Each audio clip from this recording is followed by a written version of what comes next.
کیا شان ہے اس ماہ مبارک کی۔ ہر مہینہ 30 دن کا ہوتا ہے، ہر مہینہ 30 دن کا ہوتا ہے، اور یہ اللہ جانتا ہے یا نہیں جانتا؟ جی جانتا ہے، اللہ جانتا ہے کہ محرم بھی 30 دن کا، شوال بھی 30 دن کا، ذوالحج اور ذوالقعدہ بھی 30 دن کے، ہر مہینہ 30 دن کا، مگر اس کے باوجود اللہ تبارک و تعالی اس ماہ مبارک کی قدر، اس کی قیمت، اس کی عظمت، اس کا مقام اور اس کا مرتبہ بیان کرتے ہوئے ارشاد فرماتا ہے کہ سب 30 دن کے ہیں، مگر یہ بھی 30 دن کا ہونے کے باوجود ایام معدودات، 30 دن شمار مت کرنا،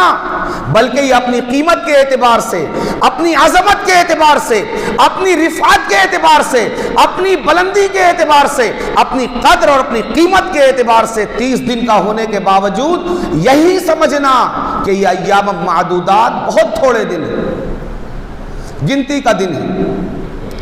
تو جس دن کی عظمت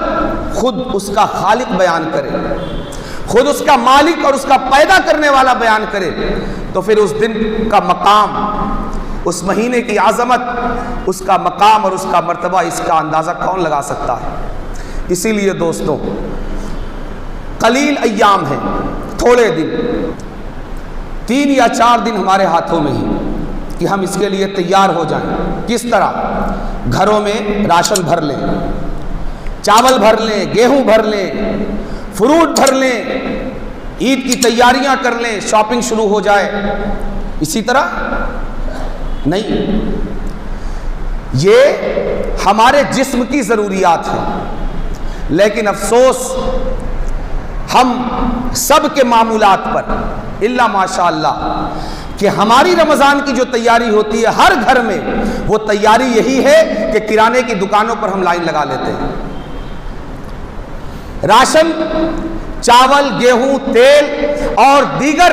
خورد و نوش کی اشیاء کی خریداری کا انتظام شروع کر دیتے ہیں، اور کوئی 2 قدم آگے بڑھا تو وہ عید کی شاپنگ بھی شروع کر دیتا ہے۔ اللہ اور اس کے رسول صلی اللہ علیہ وآلہ وسلم کی مطلوب یہ تیاری نہیں ہے،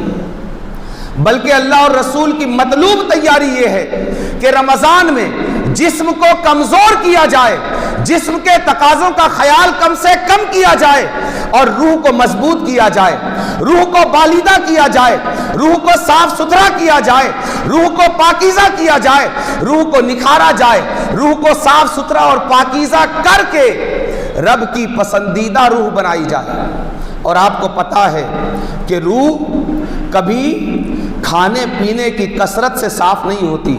روح کبھی کھانے پینے کی کثرت سے پاکیزہ نہیں ہوتی، روح کبھی کھانے پینے کی کثرت سے بالیدہ نہیں ہوتی، بلکہ روح کا معاملہ اور کھانے پینے کا معاملہ یہ معاکسے کا تعلق ہے کہ جتنا کھانا پینا زیادہ کیا جائے گا بدن توانا اور تندرست ہوگا، روح کمزور ہوگی، اور کھانا پینا جتنا کم کیا جائے گا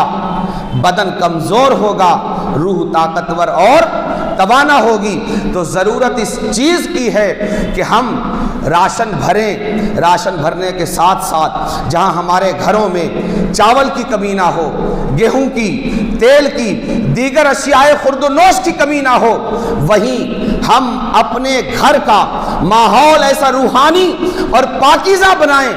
کہ ہماری کوئی نماز ترک نہ ہونے پائے، کوئی روزہ چھوٹنے نہ پائے، اور ہمارا کوئی لمحہ رب سے غافل ہو کر گزرنے نہ پائے۔ ہر لمحہ رمضان کے دن، رمضان کی رات، رمضان کی صبح اور رمضان کی شامیں، خدا کی قسم اگر اللہ تبارک و تعالی رمضان کی جزا سے اگر پردہ ہٹا کر اس کی جزا کی حقیقت ہمیں دکھا دے تو ہماری خواہش وہی ہوگی جو نبی کریم صلی اللہ علیہ وآلہ وسلم کی خواہش تھی، ہماری طلب وہی ہوگی، ہماری بے چینی وہی ہوگی، ہمارے انتظار کی کیفیت رمضان کے لیے وہی ہوگی، جو کیفیت، جو طلب اور جو انتظار کی کیفیت نبی کریم صلی اللہ علیہ وآلہ وسلم کی تھی کہ آپ کی زبان پر بار بار بے ساختہ جاری ہوتا، اللہم بلغنا رمضان، اے اللہ ہمیں رمضان تک پہنچا دے، ہماری زندگیوں میں اتنی برکت عطا فرما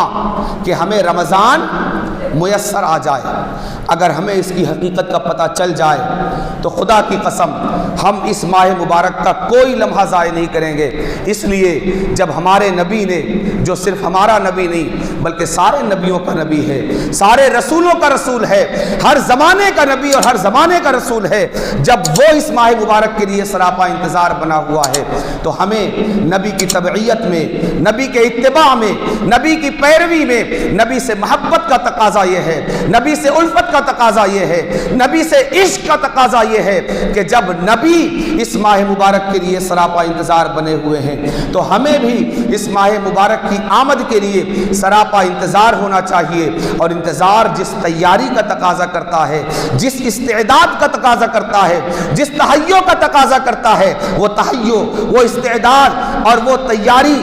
وقت کی کمی کے باوجود ہمیں چاہیے کہ ہم اپنی روح کے لیے, اپنے باطن کے لیے جتنا سامان ان کی بہتری کے لیے, ان کی نکھار کے لیے, ان کی خوبصورتی کے لیے اکٹھا کر سکیں, اکٹھا کریں اور اپنے تن, من, دھن, روح اور جسم و جان کے ساتھ رمضان کی تیاریوں میں لگ جائیں اور رب کی بارگاہ میں سراپا دعا بن جائیں کہ مولا اس ماہ مبارک کا کوئی لمحہ,